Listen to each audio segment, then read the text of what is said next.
Thanks, Naomi. Okay, welcome to the talk, the Angular 2 compiler. My name is Tobias Bosch. I work for Google. I'm part of the Angular 2 core team, and I built most of the bits of the compiler. So, this talk is about how Angular 2 works internally. So it's not high-level features, but we go into deep details.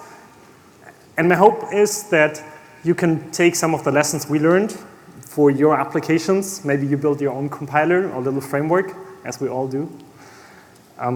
So I will talk about how the compiler works and how we got there. So what is the compiler? The compiler is everything between the inputs of your application, which might be your directives, your templates, and so forth, and your running application. Everything in between is what the compiler does. From the outside, it seems magic, but it's not. So we will go through different things today. First, we will talk a little bit about performance. What does it mean to be fast? We will talk about what kind of inputs we have. We will talk about parsing. What is parsing? What does the Angular 2 compiler do with parsing? We will talk about how the Angular 2 compiler will take this output that it parsed and instantiate it, so bring it to life. We'll actually do this 3 times, like first a simple implementation, and then a better one, and then a better one. And that's actually just how we did it. These were the iterations we actually did in our compiler to make us faster. So you will see some keywords that we might recognize from previous keynotes of ours. Then we will talk about different environments. So we will talk about just-in-time compilation versus ahead-of-time compilation. And I hope we have time for a little demo at the end. Okay, let's get started. So first, performance. What does it mean to be fast? So if I write an application and I say, this is fast, what do I mean? I could mean first, this loads super quickly. Maybe you saw the AMP pages in Google search. They load super fast. So this could be fast. Fast could be, I'm in a big application, I'm in there, and now I switch from one part to the other part, like from an overview to a detail page, and that's just really snappy. So I could say, that is fast. Or I could say, I have a big table, and now I just exchange all the values. I just read new values, but the structure stays the same. And I could say, well, that's actually fast. These are different aspects. Like, there are different things to look at an application in these different aspects. We want to focus on switching a route. There, the important thing is that the framework needs to destroy everything and recreate everything anew. It's not keeping the structure, it's destroying everything and recreating everything. And how can we make this fast? To be fast, you need to measure it somehow. So you need a benchmark. And one of the benchmarks we use is the so-called deep tree benchmark. Maybe you heard about it. It's very simple. It's a component that uses itself 2 times. So it's a recursive component until a certain depth is reached. So that's depth 9. So we have 512 components in there, and the buttons can destroy them or create them. And then we measure how long it takes to click destroy and create. So that's your route switch from one view to the other. Destroy everything, create everything. Okay, what kind of inputs do we have? So we've got components. Probably everybody of you knows them. They can have a template. That's a file. You can make them inline or in a separate file. And they have a context. The component instance itself is the context. It's the data that is used to render the template. So in this case, we have a user. And the user has a name, and that's my name. Okay, then we have templates. Templates are first plain old HTML. Like, you can put forms, input divs, like whatever HTML have, you can put there. The interesting part is there's some new syntax in there. Double curlies, square brackets, round brackets. These are data bindings from Angular for properties or for events. In this talk, we only talk about the curlies, interpolation, what they mean. So semantically, this means take the data from the component and put it in this place. Whenever the data changes, update this text node. Then after the templates, we have directives. Directives have a selector, that's a CSS selector. And the idea is that when Angular stamps out this template, Whenever it finds a directive that matches an element, it should instantiate it. So let's say we have an ng form. It has a selector for form. So whenever we create the form element, please also create this directive. Same for ng model. Whenever you create an element that has an ng model attribute, please create this directive as well. And this directive can have dependencies. So that's our dependency injection. It's hierarchical in the way that ng model can ask for an ng form, and what Angular will do, it will look up the DOM tree to find the nearest ng form, like upwards. It won't search the siblings, only the parents. So there are more inputs. We won't talk about these. There are modules, there are pipes, there are inputs, outputs, content children, and so forth. Like there are a lot more. We will focus on some, but we will do a deep dive of these. The other ones, they're similar, like the architecture is similar to implement these. Everything that we do in Angular so far goes through the compiler. Okay, so we've got the inputs. The next thing we need to do is we need to understand the inputs. Like, is it gibberish what you wrote, or does it actually make sense? So that's the process of parsing. So let's say we have a template, like some HTML. How can we represent it so that our compiler can understand it? And that's what a parser does. So it starts reading each character and then makes sense of it. So it builds up a tree. In this case, I modeled it as a JSON object. So for each element, you can have one object. Let's say there's a name on it, which is the element name. It has children. Let's say the text node we represent as JSON object as well, with a text property on it. And then we have attributes on elements, for example, for the input element. Let's say we encode these as nested lists. The inner list, the first entry is the key, the second is the value of the attribute. So ng model does not have an attribute value, so we have just an empty value. Okay, so far, so that's straightforward. This representation we call abstract syntax tree, AST in short. So you will hear this keyword a lot. So that's HTML. What about this binding? How can we represent this binding? We could do it as follows. It's a text node, so we've got a JSON object with a text property. The text itself is empty because initially there's no text to show. The text depends on the data that comes in. And the data that comes in is represented as this expression. And expressions, we also analyze, like, what do they mean? They look like JavaScript. They are a little bit more and a little bit less. Like you cannot declare a function in there. You cannot do a for loop in there. But we have things like pipes. Like it's some special variant that we have in there. And you can represent this one, user.name. It's a property path that you can read in. Let's say we put a prop path to represent this kind of expression. And we also capture where it came from in your template. So why is that important? Why do we want to know where it came from in the AST? It's because we want to show you meaningful error messages during runtime. So let's say during runtime, your user gets null. And then an exception happens, right? There's this cannot read property name from undefined. So if this just happens, okay, then you need to go into your debugger and look at maybe making a breakpoint on the first error, and then you know where it actually happened. So Angular wants to give you some more information. It wants to tell you from which place in your template this error originated. So we want to tell you it came actually from this interpolation that you had there. We want to tell you it's line 2, column 14 of your template. And that's why we need the line and column numbers to be in the AST, so we can do that. So now, what kind of parser do we use to produce this AST? There are multiple possibilities. We can use the browser. The browser is good at parsing HTML, right? Like, it does it every day.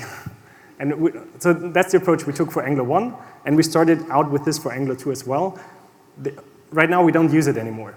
There are two reasons. One is we don't get line and column numbers out of the browser. If you ask the browser to parse HTML, there's no column and line number. The other reason is we want to run Angular on the server as well. And on the server, there's no browser, obviously. So we could say, in the browser, we use the browser. On the server, we use something else. We actually had that. But then you run into corner cases for SVG namespaces, for example. and like there's some camel casing going on and stuff. So you want to have the exact same semantics everywhere. So it's simplest to have a JavaScript parser. And that's what we do right now. Okay, we talked about HTML and expressions. How do we represent directives that we find? So we could represent these in our JSON objects that represent an element, just add another property, directives. And we point to the constructor functions of these directives. So in this case, when we look at this input with ngModel, we can represent this element as a JSON object. There's a name on it, input. It has these attributes, ngModel, and it has directives on it. We have a pointer to the constructor CTOR, and we also capture the dependencies. Because we need to say, whenever we create an ngModel, it needs an ngForm. So we need to capture this information as well. That's how we keep it like that. Okay, so given this AST, we have HTML information, binding, and directives. How do we bring it to life? What is the simplest way to do it? So first, for the HTML, what is the fastest way to create a DOM element? So first thing you could do, you could say, I use inner HTML. I have an element, say .inner HTML with an HTML. Second thing you can do is you can take an existing element and clone it. And third thing you can do is you call document create element. So let's do a hand show. Who thinks element inner HTML is the fastest? Okay, almost nobody, some. So who thinks element clone node is the fastest? Some hands. And who thinks element create element is the fastest? Okay, about the same as clone node. Okay, so it changed over time, obviously, but recently it's the case that inner HTML is the slowest. It's actually obvious because the browser needs to spawn up its parser, take your string, walk through each character, and build up a DOM element. So that's obviously slow. Then clone node, it is the fastest. And why is that? It's because the browser already has a representation, and it can just clone it. Essentially, it's just allocating new memory. That's all it needs to do. And then document create element, it's somewhere in between. And recently, it's very close to clone node. It's a little slower, but very close. Okay, so then you could say, okay, let's use clone node to instantiate the DOM. This is what Angular 1 uses, and also we started out with this approach. It turns out, however, this is not a fair comparison, not for the use case that Angular has. The use case of Angular is we need to create something, but second, we need to locate these elements. So in this case, we want to stamp out new text nodes, but we need to find the one that is responsible for user.name because we want to update it later on. So to compare, we actually should compare creating plus locating the elements, like the interesting elements. If you do clone node or inner HTML, you clone this and then you need to walk the path. If you do create element or create text node, you don't need to do this. You just call it and you have the instance directly in hand. There's nothing to walk or anything. So in this regard, if you put these two together, create element and create text node are about the same speed as clone node, depending on the number of bindings you have. But secondly, you need a lot less data structure. You don't need to keep track of these indices and that stuff. So it's simpler and it's about the same speed. So we are using this, and other frameworks also switch to this. Okay, now we can create DOM elements. The other thing we need to create are directives. And directives can be, we need this dependency injection that goes upwards. So let's say we have a data structure called ng element that wraps a DOM element plus the directives that are present on this element. It has a parent as well. So it's a simple tree that follows the DOM tree. It's just like it just wraps the DOM element plus the directives. So then, how can we create a DOM element from our AST? So we have the template. We saw the element. We produced this AST out of it. What can we do? So in our ng element in the constructor, we would just call document create element, as we had before. Then we loop over the attributes, set them on the element, and then append our element to the parent. So there's no magic. Then for the directives, how would that work? So we would first go over all the dependencies, somehow get hold of them. I'll talk in a second about it. and then we would just new up the constructor. We would just call new on this constructor and give it the dependencies and store it in our map again. The map would be from type of the directive, like ng model, to the instance of the directive. And then this lookup for the directives would work like this. We would have a method, getDirectiveDep, which would first check the element itself. Do we have the directive in there? If not, walk up to the parent and check there. So that's about the simplest you can do.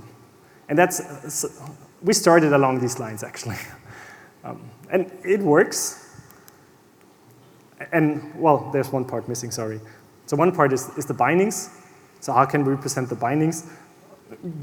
You just make a class binding that has a target, which would be a text node, a target property, in this case the node value. So that's the place where the value should go, plus the expression. And then the binding works like this. Each time you evaluate the expression, and just when it changed, you store it in the target. So you could have a method check like this. First evaluate the expression. If it changed, update the target. And also my previous stored value. And that's how our change detection works. If you look at our generated code, you see a lot of these statements here. First get the new value, compare, and then store in the target. And then these nice exceptions that we had, we just do a try-catch around this evaluate, and when the exception happens, we rethrow the exception and wrap it with line and column number. And then that's how you would get these nice errors that we saw before. And then we bind these together into a view. So that's the last data structure.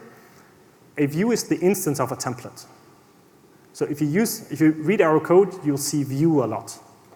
And that just means it's an instance of a template. So we put all these together into a view. The view has a reference to the component, the ng elements, and the bindings. And let's say there's a dirty check method on it that just loops over the bindings and checks these. So we're done. First iteration. Good. We have a new compiler. How fast are we? About the same speed as Angular 1, which is good. Like, that's a simple approach, and we get about that speed. Angular 1 is not slow. How do we get faster?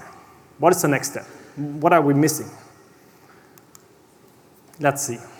So we need, somehow it's related to our data structures. And data structures, that's actually really hard. If you profile the previous program that we wrote, you will see this try-catch shows up, but once you remove this, there's not one place that you'll find, oh, this is super slow. There's not one function that takes like 2 seconds that you need to optimize. If the reason why your program is slow are data structures, it's really hard to tell because it's scattered all over your program. It won't show up in the profiler exactly. So there's this long tail, but if you add it all up, then it gets slow.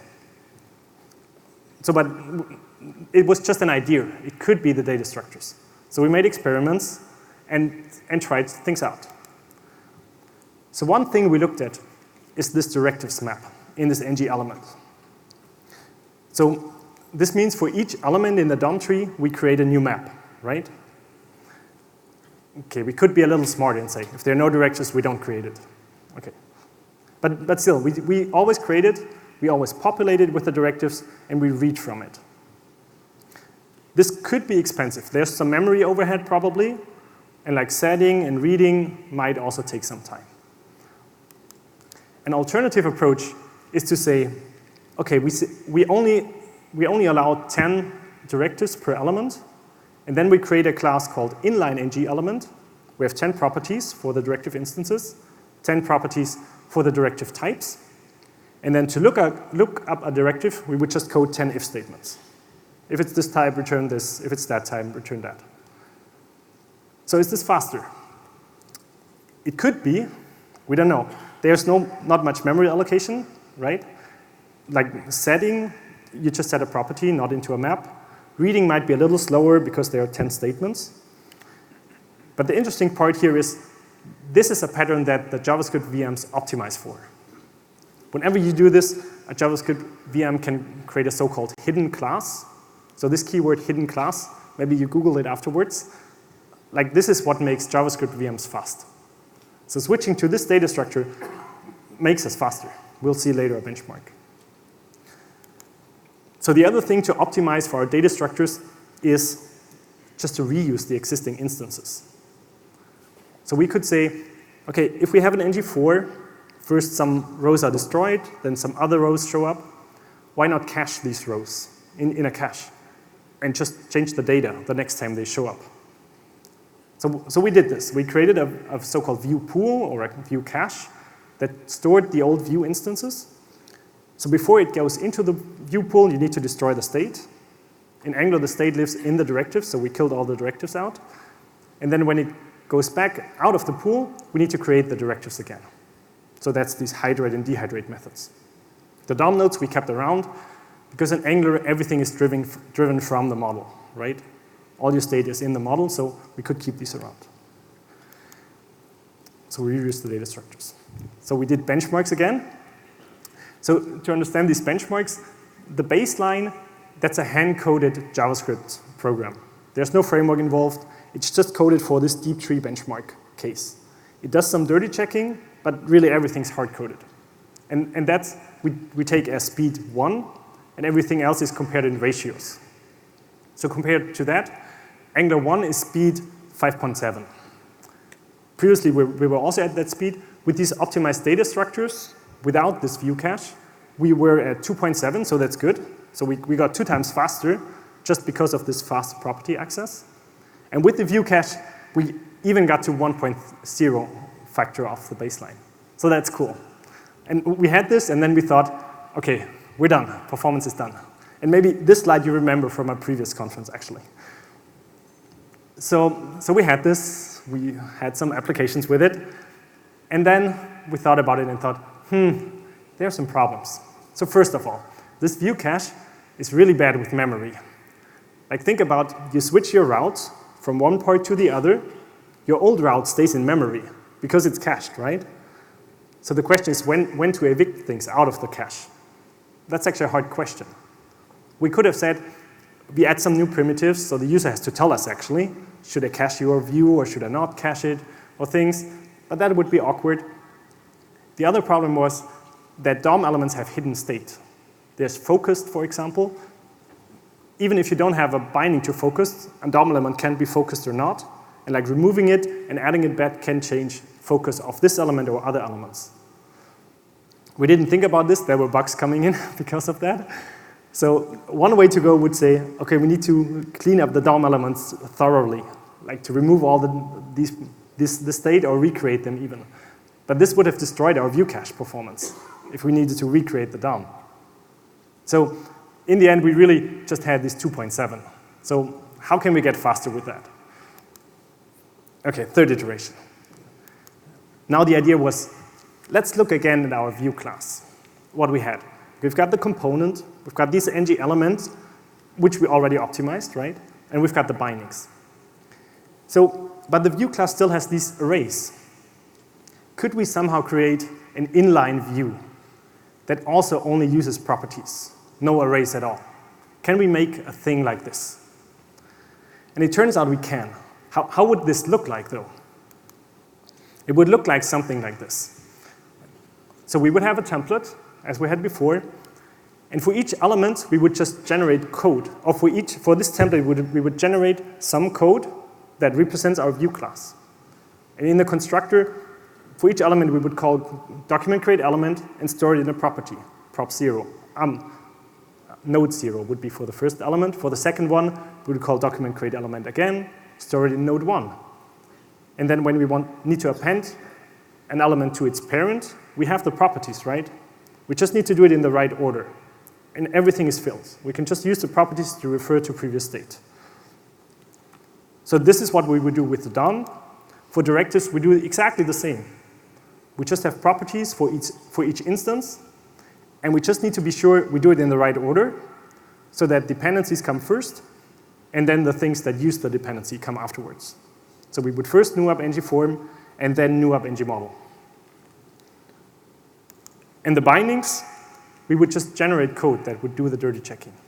So we would take our expressions, convert them back into JavaScript, and in this case, it would just be this.component.user.name to get like user.name out of the component, compare it to the previous value, which is also just a property, And then if it changed, we update the text node.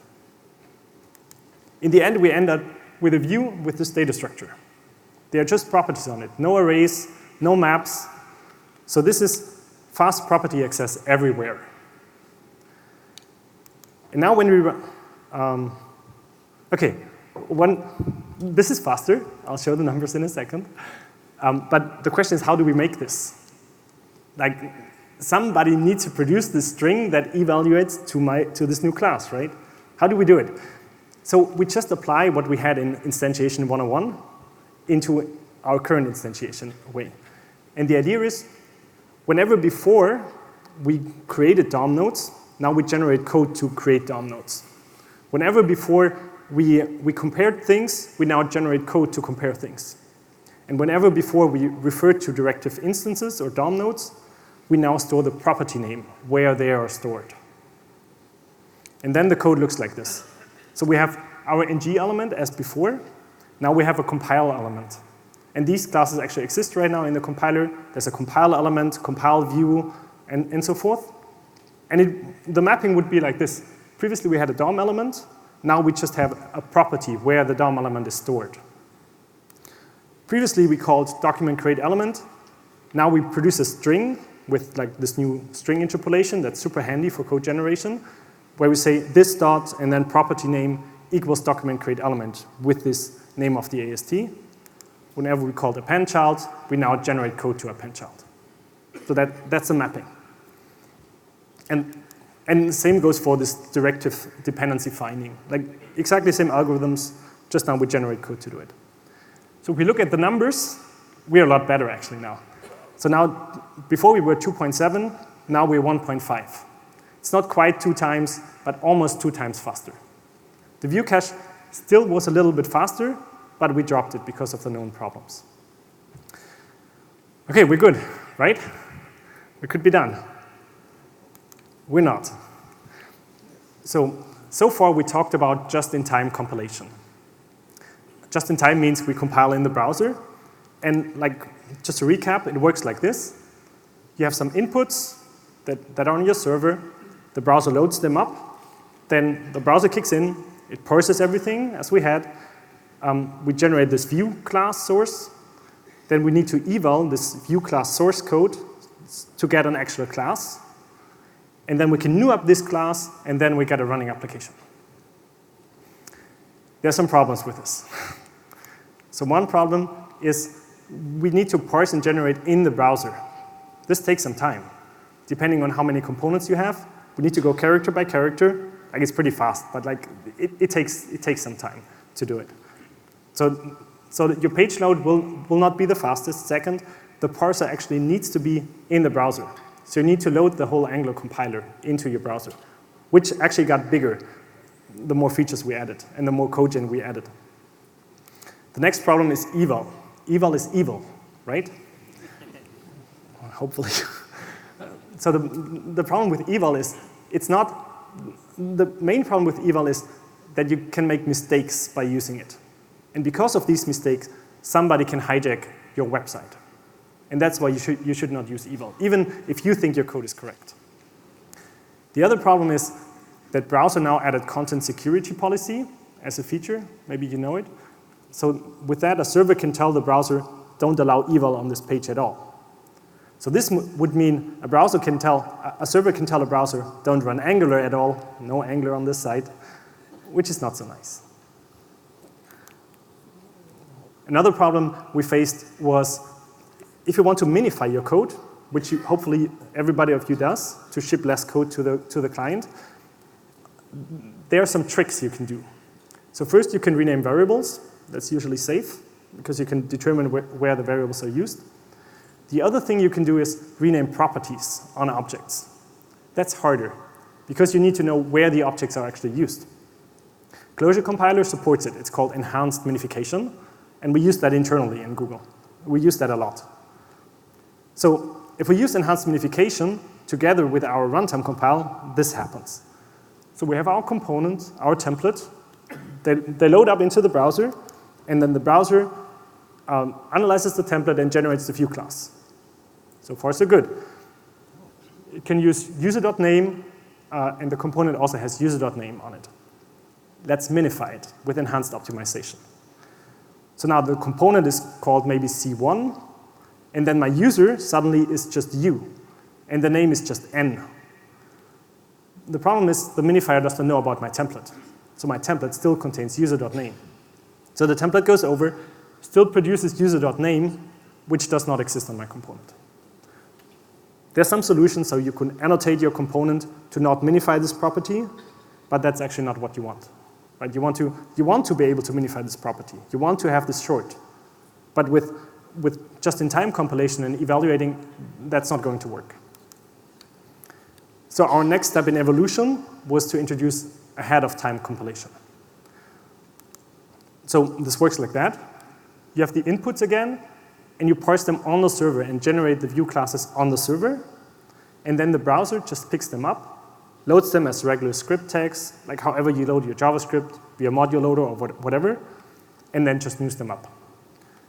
Like it's good because parsing happens on the server, so it's fast.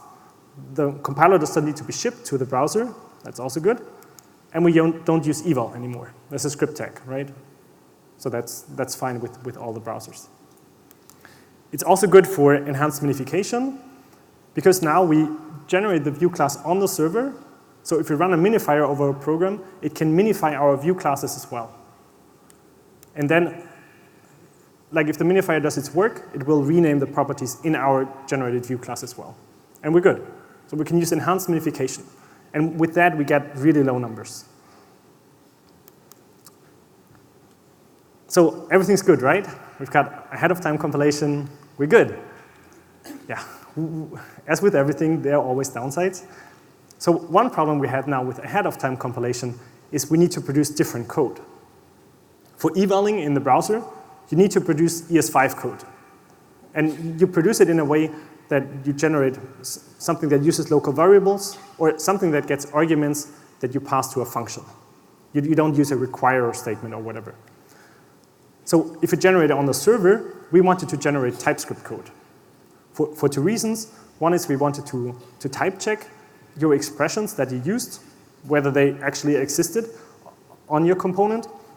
The other reason is we wanted to leverage TypeScript's module system. We just want to generate import, and then you can care what module system you want to use. It's a lot nicer from a code generation perspective to just generate import instead of worrying about require.js and system.js and Google Closure system, module system, and so forth. And eventually, we also wanted to produce ES 2016 code as well. So how do we do it? It's actually, if you know compilers, it's a common pattern. Instead of producing strings, you produce a data structure that's similar to your output, but this data structure, this AST, you can then serialize into different outputs. So this AST contains things like declare variable, invoke method, and so forth, plus the types. And then for ES5, we just serialize it without the types. For TypeScript, we serialize it with the types. So it looks something like this. So this would be an output AST that we generate. There's a declare variable inside. So we would say declare variable name EL. So it would produce this code, var EL. In TypeScript, in our TypeScript emitter, we would also produce the type. In ES5, we would leave it off. And then we can invoke the method. First, we read the variable document. Like that's a global, so we need to read it. And then we can invoke a method on it with this name, create element, and with these arguments. Like we pass it a literal called div, because if you pass strings, in CodeGen you need to properly escape, right? The value could contain quotes, you need to escape the quotes, and so forth. So with that, we can do all of this kind. The nice thing now is we have the same CodeGen running in the browser and on the server. No different code paths, so that's super cool. I'm really glad we added this. Like, that was really cool. The second problem we faced for ahead-of-time compilation is metadata extraction. So think about this code here. What is problematic in this code? So let's say we have some directive that does some feature detection for cookies. And whether you have cookies, it does something else. This works. You can compile it. Perfect. it does not work with ahead of time compilation. If you think about it trivially, why is that? So if this gets down level to ES5, this is what is produced. So this decorator, in the end, what it does, it adds a property to your constructor where it stores this metadata. So in the end, it just adds a statement, sum their annotations. Okay? The problem now is if we run this on the server, this won't work, right? There's no document on the server. So we have a problem. So what do? One, we could say, let's build a browser environment in the server. Let's declare a variable document. Let's declare a variable window, and so forth. This works for some cases, but there are always edge cases that will fail. The other way that we can do, we're now experts in ASTs, right? Hopefully everybody. We can just say, let's actually look at the AST and extract the metadata from the AST without evaluating this code. So the AST of this could be represented like that side here. So our class, SumDir, could have in the AST a property decorators where it refers to what it should call. That's the expression where the directive is defined, plus the arguments. And that's actually what we do. So we extract this metadata into JSON files, and then our ahead of time compiler takes these JSON files and produces the template from there. There are some limitations, obviously. We're not evaluating JavaScript code directly, right? So you cannot do everything that you used to do in the browser. So our ahead of time compiler restricts what you can put in an annotation, but once you do this, it will work in all edge cases. And that's nice. Okay, so let's run benchmarks again. So this is a simple app that we wrote, and the load time got down significantly. It's because we don't parse anymore, and second, because the Angular 2 compiler is not shipped anymore. So this is about 3 times faster, and our size also dropped a lot, from 144 kilobyte minified gzip to 49 kilobyte gzip. As comparison, React right now is at 46 kilobyte gzip, like the library itself. So I think that's pretty cool. This is with enhanced minification as well, so that's also one reason why we were able to get this small. Okay, I think we've got time for a little demo. Perfect. So let's see. Is it big enough? Can you see that? Yeah.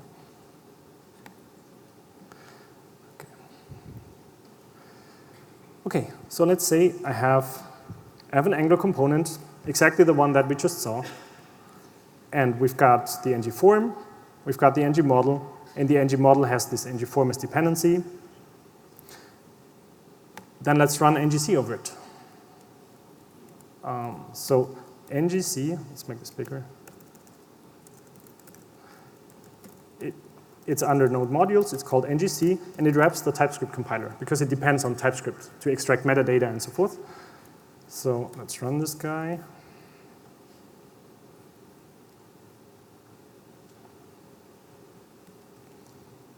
Okay, so it's generated in here. And if we look at our generated code, you will notice that this code here looks very familiar, right? So we get the username, if it changed. In this case, we update an input of a directive. So we just compare it to the previous value and then set it. There's some nice things about this, though. So let's say in my template, I change this user, this name here to wrong name. So our template referred to user.name, right? Not to user.wrongname. So now the nice thing is, if I look at the code, TypeScript will give me an error.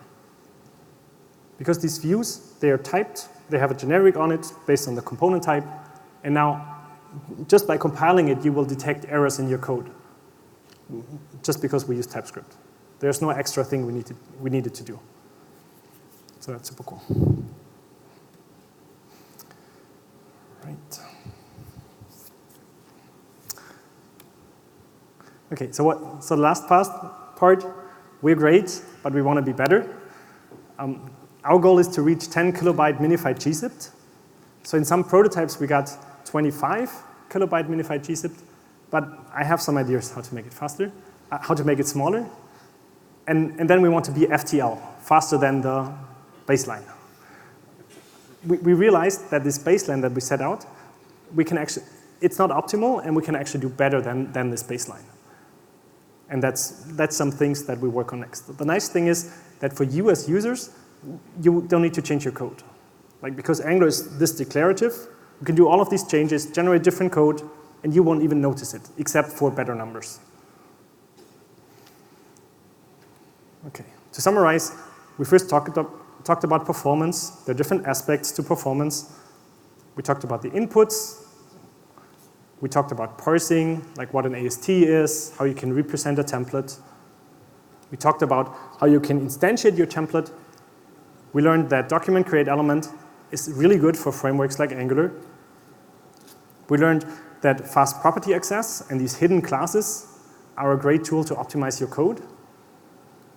We learned that code generation, if you do it right, like if you, not just with eval, but also offline supported and with this output AST thing, like it's really powerful. And it can help you in this path of generating these hidden classes. And we talked about just-in-time compilation, ahead-of-time compilation, and things you can optimize. And last but not least, we had a little demo. If you're interested in the slides, that's a short link to get to my slides. My name is Tobias Bosch. Thank you very much.